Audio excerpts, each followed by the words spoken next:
दहेज के 1 लाख की चोरी हो गई, जिसकी वजह से प्रिया का दूल्हा आर्यन मंडप से उठ गया। आर्यन के पिता ने प्रिया के पापा का बहुत अपमान किया, जो प्रिया बर्दाश्त नहीं कर सकी।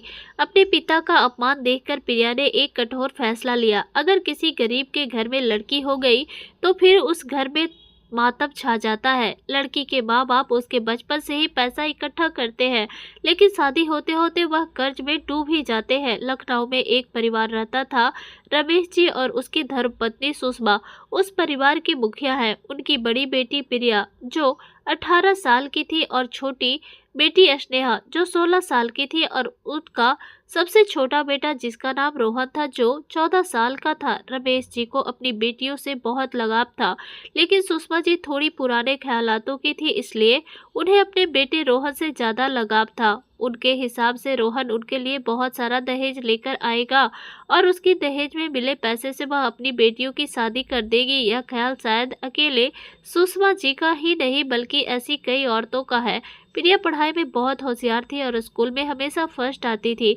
इस बार भी वह 12वीं कक्षा की परीक्षा में पूरे स्कूल में फर्स्ट आई। उसे शहर के एक अच्छे कॉलेज में स्कॉलरशिप भी मिला, लेकिन सुषमा जी प्रिया को आगे नहीं पढ़ाना चाहती थी, क्योंकि प्रिया अगर बहुत ज़्यादा पढ़ लिख जाएगी तो फिर उसी हिसाब से उसके लिए लड़का भी तो देखना पड़ेगा, जिसकी वजह से उसकी शादी में बहुत मुश्किलें आएंगी। प्रिया अपनी मां सुषमा की बातों से काफी दुखी हुई, क्योंकि वह आगे पढ़ना चाहती थी। स्नेहा जो उससे उम्र में ज्यादा छोटी नहीं थी, वह भी प्रिया की दशा पर काफी दुखी हुई, लेकिन वह प्रिया के लिए कुछ नहीं कर सकती थी। वह भी प्रिया की तरह पढ़ाई में बहुत होशियार थी। वह भी अपनी 11वीं कक्षा की परीक्षा दे चुकी थी, जिसमें उसे बहुत अच्छे अंक भी प्राप्त हुए। स्नेहा ने अपने पिता रमेश जी को प्रिया की पढ़ाई के बारे में बताया तो उन्होंने प्रिया को आगे पढ़ने की इजाज़त दे दी। अब सुषमा जी को भी मानना था। रमेश जी ने सुषमा जी से बात की, लेकिन घर में पढ़ाई को लेकर काफ़ी झगड़ा हुआ। सुषमा जी अपनी बात पर अड़ी रही। रमेश जी के बहुत मनाने पर सुषमा जी ने हाँ कर दी, लेकिन एक शर्त पर, इन 3 साल में वह उसके लिए लड़का ढूंढेंगे और अगर उन्होंने लड़का पसंद आया तो पढ़ाई पूरी होते ही उसकी शादी कर देगी। प्रिया ने भी कुछ सोचकर हाँ कर दी। सभी घर वाले ने सहमति जताई और प्रिया अपने शहर जाने की तैयारियां करने लगी। प्रिया को उसके बचपन के दोस्त की याद आई और वह उसे शहर जाने की बात बताने के लिए उत्सुक थी।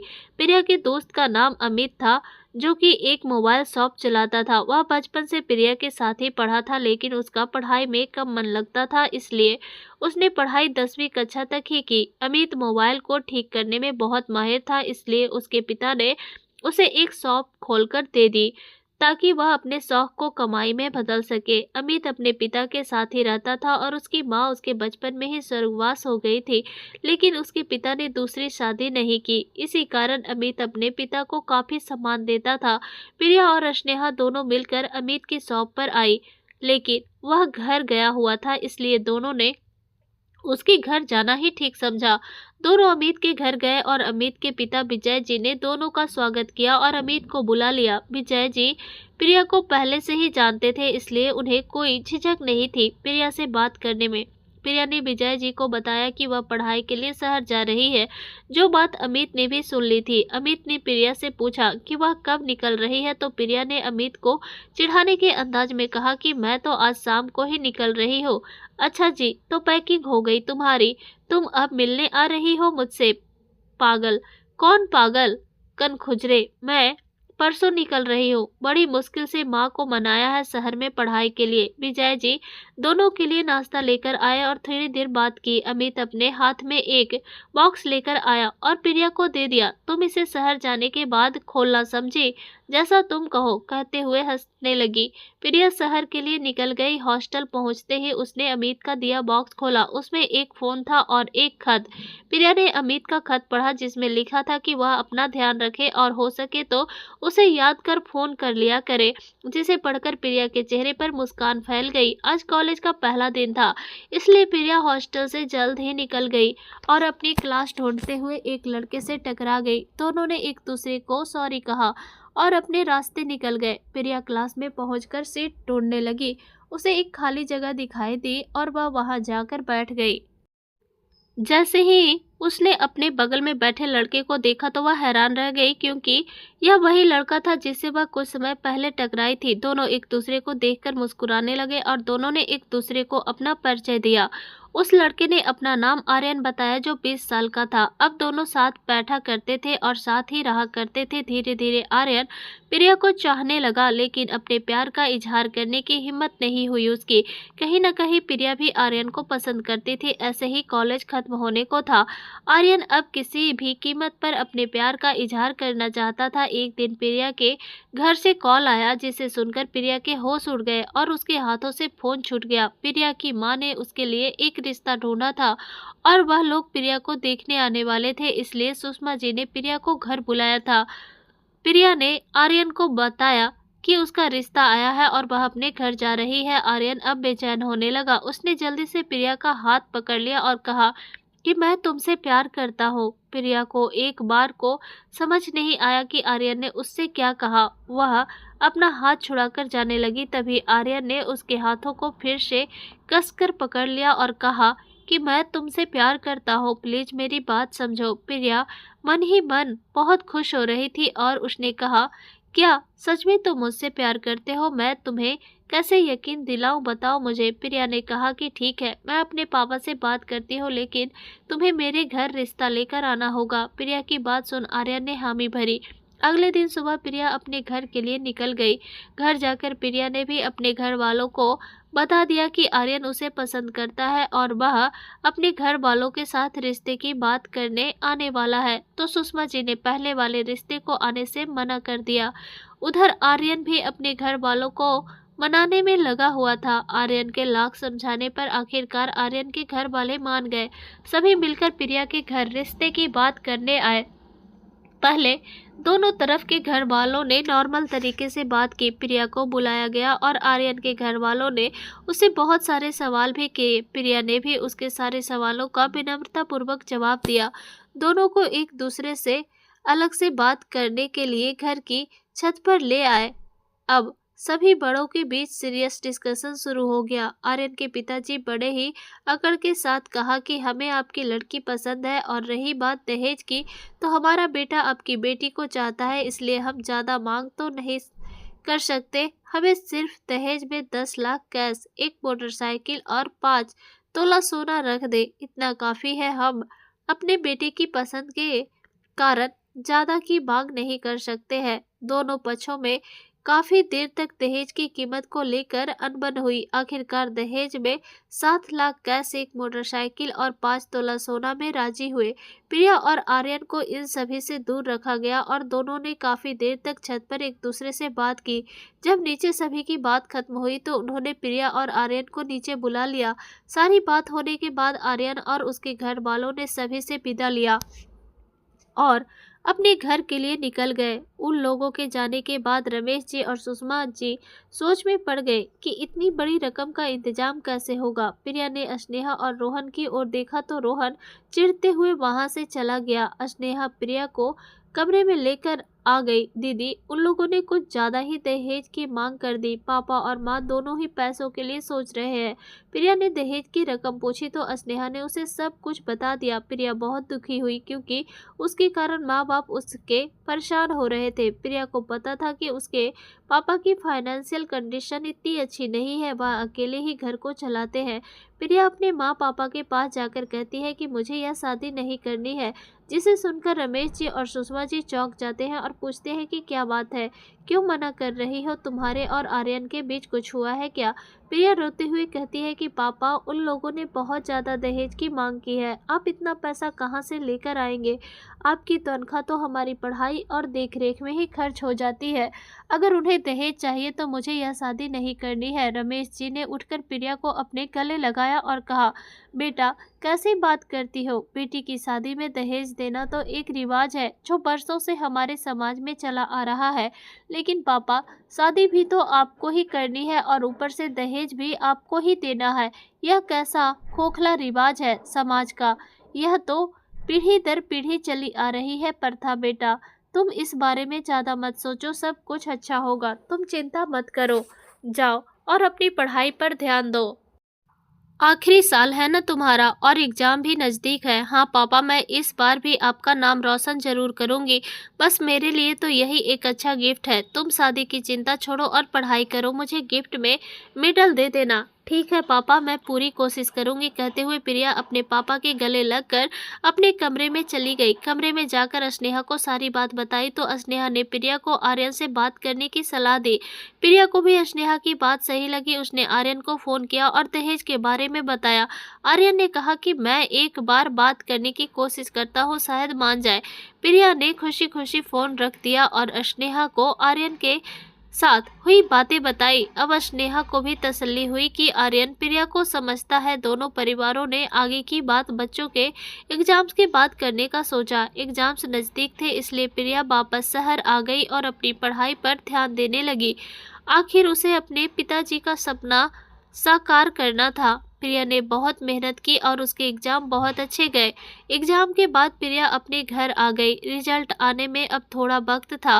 प्रिया ने आर्यन को फोन कर पूछा कि तुमने दहेज के लिए अपने घर वालों से बात की? तो आर्यन ने हिचकते हुए कहा कि नहीं, मुझे मौका ही नहीं मिला। मैं सही समय देखकर घर वालों से बात करता हूँ। प्रिया भी बेमन से हामी भर देती है। दोनों थोड़ी देर बात करते हैं और फोन रख देते हैं। प्रिया इसी कश्मकश में थी कि क्या आर्यन के घर वाले दहेज के पैसों में थोड़ी बहुत कटौती के लिए मानेंगे। प्रिया तो आर्यन के घर वालों से आगे की पढ़ाई के लिए बात करना चाहती थी, लेकिन उनकी बात तो पहले दहेज पर आकर ही रुक गई थी। प्रिया अध्यापक बनना चाहती थी। उसे पढ़ाने में काफ़ी मज़ा आता था। अपने गांव के सरकारी स्कूल में समय मिलने पर वह बच्चों को पढ़ाने जाया करती थी। उसका पढ़ाने का तरीका काफ़ी अच्छा था। बच्चों को प्रिया का पढ़ाया हुआ अध्याय बहुत जल्दी समझ आ जाता था, इसलिए सभी बच्चे प्रिया को बुलाने की जिद करते। तभी उस स्कूल के प्राध्यापक उसे अध्यापक बनने की सलाह दिया करते थे। प्रिया के घर पर फोन आया और रमेश जी ने फोन उठाया। रमेश जी अचानक से चिल्लाए कि आप यह क्या कर रहे हैं। उनके इस तरह चिल्लाने से घर के सभी लोग बाहर आ गए। उधर से आर्यन के पिताजी का फोन था। आर्यन के पिता ने प्रिया की शिकायत की कि वह आर्यन को दहेज न लेने के लिए उस्का रही है। बेटी को ब्याहते वक्त दहेज देना हमारी परंपरा है। अगर आपको हमारे रीति रिवाज नहीं मानने तो बता दीजिए, हम कोई और रिश्ता ढूंढ लेंगे। रमेश जी ने घबराते हुए कहा कि ऐसी कोई बात नहीं है समधी जी, मैं प्रिया से बात करूंगा, आप उसे माफ कर दीजिए। वह छोटी बच्ची है, उसे इस बारे में ज्यादा जानकारी नहीं है। आप फिक्र ना करें। तो बात हुई है, हम उसमें राजी हैं। आप आगे की बात करने कब आना चाहते हैं? आर्यन के पिताजी ने अकड़ से कहा कि हम आज से 4 दिनों में यानी कि शुक्रवार को आपके घर आएंगे। रमेश जी ने घबराते हुए कहा कि जी बिल्कुल ठीक है, हम आपका इंतजार करेंगे, कहते हुए फोन रख दिया। रमेश जी ने प्रिया को बुलाया। प्रिया जल्दी से बाहर आई और पूछा कि क्या हुआ पापा, आपने मुझे बुलाया? रमेश जी ने गुस्से में पूछा कि क्या तुमने आर्यन से तुम्हारे दहेज की बात कही?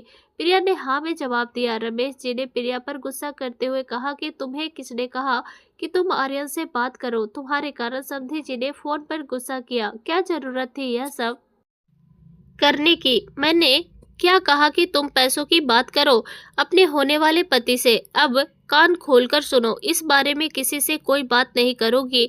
मैं सब कुछ संभाल लूंगा, तुम्हें टेंशन लेने की कोई जरूरत नहीं है। अब ऐसी कोई गलती मत करना, समझे? प्रिया अपनी आंखों में आंसू लिए हाँ करती है और अपने कमरे में चली जाती है। ऐसे ही 4 दिन निकल जाते हैं।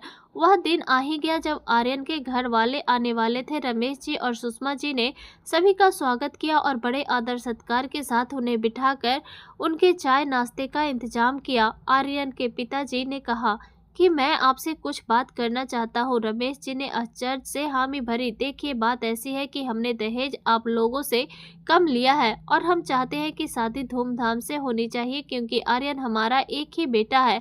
आप हमें शिकायत का मौका मत दीजिएगा। सुषमा जी ने रमेश जी का हाथ पकड़कर इशारे में मना किया, लेकिन रमेश जी ने हाँ कर दिया। सुषमा जी परेशान थी कि इतना खर्च वो लोग कैसे कर पाएंगे। आर्यन के पिता ने कहा कि एक बार बात कहनी थी कि आप हमें दहेज की सारी रकम मंडप में लाकर दे दीजिएगा। दहेज के पैसों में कमी कम बर्दाश्त नहीं कर सकते हैं, इसलिए आप दहेज की पूरी रकम मंडप में हमें देंगे, तभी शादी की रस्में पूरी होगी। समझ गए ना आप? रमेश जी के पसीने छूट गए। और उन्होंने सहमति जताई। सुषमा जी इस रिश्ते से घबरा रही थी कि वह लोग इतने सीधे तरीके से दहेज की मांग कर रहे हैं तो आगे प्रिया का जीवन आर्यन के साथ अच्छा रहेगा या नहीं। जब सारी बातें पूरी हो गई तो आर्यन के पिता ने पंडित जी जो वह अपने साथ लेकर आए थे उन्होंने कहकर शादी का अच्छा मुहूर्त निकालने को कहा। दोनों की शादी का मुहूर्त 1 महीने बाद का ही था। रमेश जी ने कहा कि हम इतनी जल्दी शादी कैसे कर पाएंगे, हमें थोड़ा समय चाहिए। लेकिन बहुत ढूंढने पर भी उन्हें कोई अगला मुहूर्त नहीं मिला तो मन मार कर उन्होंने हाँ करना पड़ा। कुछ दिनों बाद प्रिया का रिजल्ट घोषित किया गया और प्रिया घबरा रही थी कि वह अच्छे नंबरों से पास हुई या नहीं। प्रिया ने अपने पूरे कॉलेज में टॉप किया था। प्रिया ने अपने माँ पापा को अपने रिजल्ट के बारे में बताया तो वह बहुत खुश हुए। अमित मिठाई लेकर प्रिया के घर गया। सभी घर वाले बाहर ही थे। प्रिया को कॉलेज में फर्स्ट आने पर मुबारकबाद दी। सुषमा जी को अमित कुछ खास पसंद नहीं था, इसलिए वह प्रिया के घर नहीं आता था। रमेश जी ने उसे बैठने को कहा और प्रिया को अपने दोस्त के लिए चाय पानी का इंतजाम करने को कहा। अमित ने रमेश जी को मिठाई का डब्बा दिया। रमेश जी ने अमित को प्रिया की शादी तय होने की बात बताई, जिससे अमित को बहुत हैरानी हुई। क्या सच में अंकल जी? अरे बेटा, तुम्हें प्रिया ने नहीं बताया? नहीं अंकल। इतने में प्रिया भी चाय नाश्ता लेकर आई। अमित ने प्रिया से पूछा कि तुम्हारी शादी तय हो गई और तुमने मुझे बताया भी नहीं। रमेश जी का फोन आ गया और वह फोन अटेंड करने बाहर चले गए। उनके बाहर जाते ही अमित ने पूछा कि अब जल्दी बताएगी कि क्या बात है या फिर मैं अंकल से पूछ लूं। प्रिया ने शुरू से लेकर अंत तक हर बात अमित को बताई। प्रिया ने कहा कि पापा ने मुझे इन बातों के बीच में पढ़ने से मना कर दिया है। दिमाग में इतना कुछ चल रहा है कि मैं तुम्हें बता ही नहीं पाई। शायद तुम मुझे अपना दोस्त नहीं मानती, तभी तो इतना कुछ हो गया और तुमने मुझे बताना भी जरूरी नहीं समझा। एक काम करो, मैं पापा से बात करता हूँ, शायद थोड़ी बचत है हमारे पास जिससे तुम्हारे दहेज की रकम तो हो ही जाएगी, बाकी का बाद में देखते हैं। प्रिया ने भी हामी भरी। अमित ने अपने पिता को सारी बात बताई तो विजय जी ने भी दहेज के पैसों की व्यवस्था के लिए हाँ कर दी। अमित ने प्रिया को कहा कि पैसों का इंतजाम हो गया है। प्रिया बहुत खुश हुई कि अमित उसकी हेल्प कर रहा है। प्रिया ने रमेश जी को इस बारे में बताया। रमेश जी विजय जी के पास गए और उनकी सहायता के लिए उनका धन्यवाद किया। शादी का दिन नजदीक आने लगा और अमित भी उनकी मदद करने लगा। अब शादी का दिन भी आ ही गया। शादी की तैयारी बहुत अच्छी तरह से की गई। प्रिया अपनी शादी को लेकर बहुत खुश थी। आर्यन के पिता ने पहले बारातियों की संख्या सिर्फ 200 लोगों की बताई थी, लेकिन शादी में शामिल होने वाले बारातियों की संख्या लगभग 300 तक थी। रमेश जी तो इतने लोगों को देखकर घबरा गए। अमित ने उन्हें धीरज रखने को कहा और उन लोगों की व्यवस्था को देखकर आर्यन के रिश्तेदार हर बात पर उन्हें परेशान करने लगे, लेकिन उनकी हर बात को मानते हुए हर चीज की व्यवस्था की गई। प्रिया यह सब कुछ देख रही थी लेकिन कुछ कर नहीं पा रही थी। इस बात का उसे बहुत ही दुख था। शादी का मुहूर्त नजदीक आ गया। आर्यन और प्रिया को मंडप में बैठाया गया। आर्यन के पिता ने दहेज की रकम लाने को कहा तो रमेश जी ने जल्दी से सुषमा जी को पैसे लाने के लिए कहा। सुषमा जी पैसे लेकर आ रही थी, तभी आते वक्त आर्यन के रिश्तेदारों में से कुछ लोगों ने उन्हें जल्दी बुलाया, जिससे वह घबराकर वहीं खड़े अपने रिश्तेदारों के लड़के को वह पैसे से भरा बैग दे दिया और कहा कि रमेश जी को दे आए। सुषमा जी जैसे ही वहां से गई तो उस लड़के ने लालच से उस बैग को खोलकर उसमें से 1 लाख निकाल लिए। वह बैग लेकर रमेश जी को दे दिया। आर्यन के पिता मंडप के पास बैठकर पैसों को गिनने लगे। उसमें से 1 लाख कम थे तो आर्यन के पिता आग बबूला हो गए। चिल्लाते हुए कहा कि मैंने पहले ही आपको कहा था ना कि हमें दहेज के पूरे पैसे चाहिए। रमेश जी ने हैरानी से कहा कि मैंने आपके दहेज के सारे पैसे इसी में रखे हैं। तो आर्यन के पिता ने गुस्से में कहा कि मैं क्या झूठ बोल रहा हूँ, मैंने आपको पहले ही कहा था कि मुझे दहेज की रकम पूरी चाहिए, फिर भी आपने मुझे पूरी रकम नहीं दी। तुम्हारी बेटी ने मेरे बेटे को फंसाया, जिसके कारण मुझे कम दहेज में भी इस रिश्ते को मानना पड़ा, लेकिन इस चीज को तुम लोगों ने हल्के में ले लिया। अब यह शादी नहीं हो सकती। रमेश जी ने रोते हुए कहा कि ऐसा मत कहिए, मुझे 1 सप्ताह का वक्त दीजिए, मैं आपको वह बचे हुए 1 लाख दे दूंगा। आर्यन के पिता ने कहा कि मुझे अब 1 लाख नहीं बल्कि 4 लाख चाहिए। अगर तुम हाँ करोगे तभी मेरा बेटा तुम्हारी बेटी की मांग में सिंदूर भरेगा। रमेश जी ने कहा कि मैं इतने पैसे कहाँ से लाऊंगा, आप थोड़ा तो समझिए। पहले शादी हो जाने दीजिए। नहीं, पहले पैसे लाओ तभी शादी होगी। मुझे थोड़ा समय चाहिए प्लीज।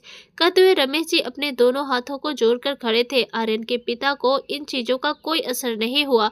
आर्यन को कहा, बेटा उठ जाओ मंडप से। उसके कहते ही आर्यन मंडप से उठ गया, जिसे देख प्रिया को बहुत हैरानी हुई। वह आर्यन को देखती रह गई। रमेश जी ने रोकते हुए कहा कि ऐसा मत कीजिए, मैं इंतजाम करता हूँ। आर्यन के पिता ने खुश होते हुए आर्यन को बैठने को कहा तो आर्यन जल्दी से मंडप में प्रिया के पास आकर बैठ गया। प्रिया से अब रहा नहीं गया और उसने मंडप से उठकर कहा कि अब मुझे यह शादी नहीं करनी। रमेश जी जल्दी से प्रिया के पास आया और कहा कि यह कैसी बातें कर रही हो, चुपचाप जाकर मंडप में बैठो, मैं सब कुछ ठीक कर दूंगा बेटा। नहीं पापा, बस बहुत हो गया। बेटी का जन्म उनके लिए खुशी का सबब होना चाहिए, ना कि उसके लिए दुखों और परेशानियों का जरिया। पापा, आपने हर तरह से कोशिश की इन्हें मनाने की, लेकिन इन पर तो दहेज का भूत सवार है। आज आपने पैसे दिए तो उन लोगों की आगे जाकर यही आदत बन जाएगी। सच्चाई यह है कि शादी से पहले उनका यह हाल है तो शादी के बाद मुझे दहेज के लिए मार भी सकते हैं। रही बात आर्यन से मेरे प्यार की, तो वह अब खत्म हो चुका है। आर्यन जब अपने पापा के लिए मंडप से उठ सकता है तो मैं क्यों नहीं। आर्यन गुस्से से कहता है कि यह कैसी बातें कर रही हो तुम?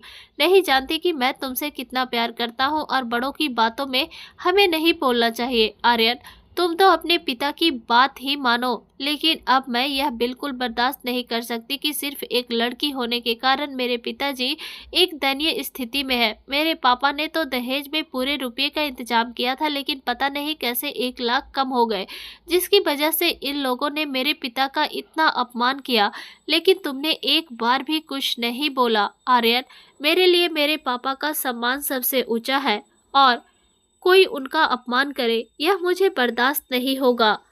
वो तो अच्छा हुआ कि 1 लाख कम हो गए, जिसकी वजह से तुम्हारी असलियत भी सामने आ गई। आर्यन, अगर तुम मुझसे प्यार करते होते तो तुम्हें मुझे चुनना चाहिए था, दहेज को नहीं। लेकिन तुमने मुझे छोड़कर दहेज को चुना, इसलिए मैं अब तुमसे शादी नहीं कर सकती, फिर चाहे मैंने तुमसे प्यार ही क्यों न किया हो। आर्यन के पिता ने गुस्से में कहा कि हम भी देखते हैं कि तुम्हारी शादी कैसे होती है। मैं तुम्हें पूरे समाज में बदनाम करके रख दूंगा, फिर तुम्हें झक मारकर हमारे साथ ही रिश्ता करना होगा। रमेश जी बदनाम करने का सब सुनते ही गुस्से में आ गए। उन्होंने कहा कि आप मेरी बेटी की बदनामी करेंगे, आप अपने आप को देखिए। अब हम आप लोगों से रिश्ता नहीं कर सकते, आप लोग जा सकते हैं। सुषमा जी डर के मारे रमेश जी से पूछती है कि यह आपने क्या किया? अब हमारी बेटी से कौन शादी करेगा? आर्यन और उसका परिवार मंडप से चले गए।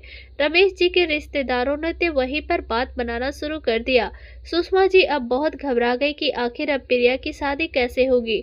रमेश जी का परिवार, अमित और उसके पिता इसी का हल ढूंढने में लगे हुए थे। तभी विजय जी ने अचानक से कहा कि क्या आप अपनी बेटी का रिश्ता मेरे अमित के साथ कर सकते हैं? अगर आपको कोई आपत्ति नहीं है तो। सभी सोच में पड़ गए। प्रिया अमित को अलग ले जाकर पूछती है कि क्या वह इस शादी के लिए तैयार है। अमित बचपन से ही प्रिया को पसंद करता था, लेकिन उसने कभी भी प्रिया को अपने मान की बात नहीं बताई, क्योंकि अमित एक कम पढ़ा लिखा लड़का था। तो अमित ने सोचा कि वह प्रिया के लायक नहीं है। विजय जी को अमित के मन की बात पता थी।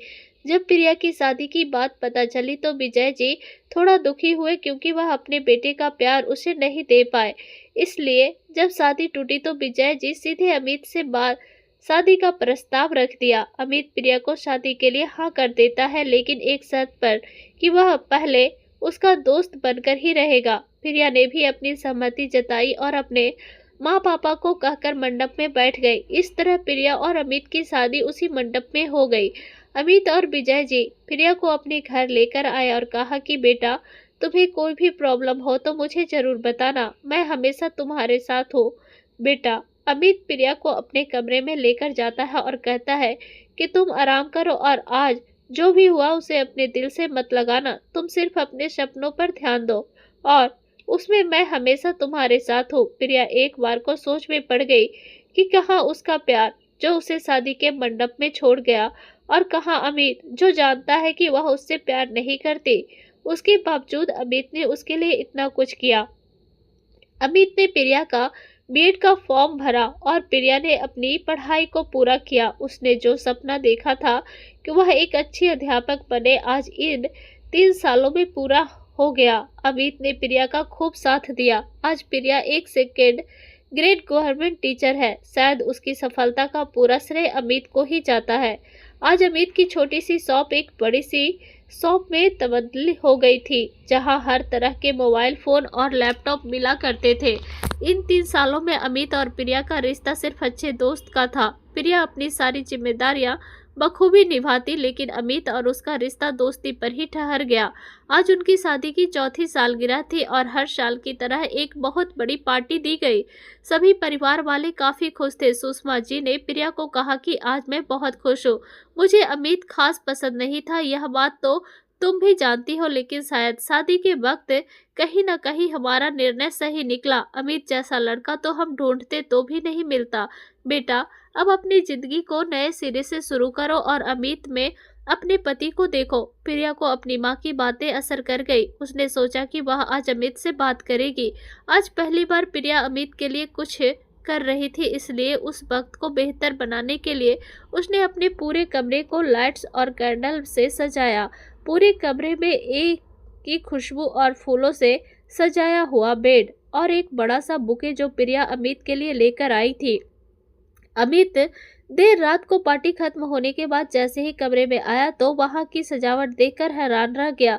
सामने से प्रिया अपने हाथों में बुके लिए उसकी ओर बढ़ रही थी। प्रिया को इस तरह देखकर अमित के दिल की धड़कनें बढ़ गई। प्रिया ने अमित को बुके देते हुए कहा कि अपनी 4थी सालगिरह मुबारक हो पतिदेव। जिसे सुनकर अमित को जैसे शौक लगा, क्योंकि इतने सालों में प्रिया ने उसे कभी भी पतिदेव कहकर नहीं बुलाया था। प्रिया ने कहा कि अमित, क्या हम एक नए सिरे से अपने रिश्ते को आगे बढ़ा सकते हैं? अमित तो एक बार को निशब्द रह गया। प्रिया को लगा कि वह उसे अभी भी अपनी दोस्त के दायरे में रखना चाहता है और वह जाने को हुई कि तभी अमित ने उसका हाथ पकड़कर अपनी ओर खींचा।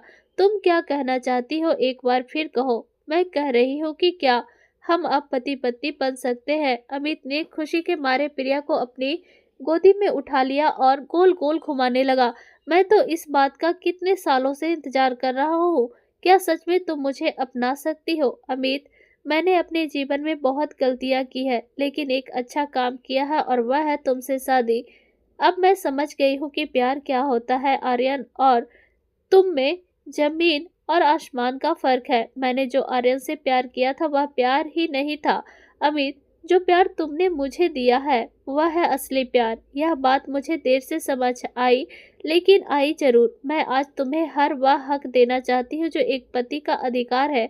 अब मैं अपने पति से प्यार करना सीखना चाहती हूँ। क्या तुम मुझे सिखाओगे? अमित प्रिया को अपनी बाहों में थामते हुए कहता है, क्यों नहीं। अमित और प्रिया एक दूसरे में खो गए। आज वह सही मायने में पति पत्नी थे। दोनों एक दूसरे के साथ बहुत खुश थे। अब प्रिया प्यार का असली मतलब समझ पाई थी। दहेज प्रथा को अगर कोई रोक सकता है तो वह सिर्फ एक लड़की ही है। अगर एक लड़की उन निराशाजनक बातों को पीछे छोड़ अपने आप में अडिग रहे तो वह हर कार्य को बड़ी सफलता के साथ कर सकती है। प्रिया ने आप सब कुछ पा लिया था। वह अपनी जिंदगी में अब बहुत ही खुश है। उसको एहसास हो गया था कि अमित के जितना प्यार उसको कोई नहीं कर सकता। प्यार वह नहीं होता जो दुख की घड़ी में आपको साथ छोड़ दे। प्यार तो वह होता है जो हर हाल में आपका साथ निभाए, और वह प्यार अमित ने किया था प्रिया से, जो हर हाल में हर समय उसके लिए खड़ा था। तो दोस्तों, अगर आपको हमारी कहानी पसंद आई हो तो कमेंट करके जरूर बताएं और वीडियो को लाइक करें, ज़्यादा से ज़्यादा शेयर करें। चैनल पर नए हैं तो सब्सक्राइब करें और हाँ, नोटिफिकेशन बेल को जरूर दबाएं ताकि अगली अपडेट सबसे पहले आपको मिले। धन्यवाद।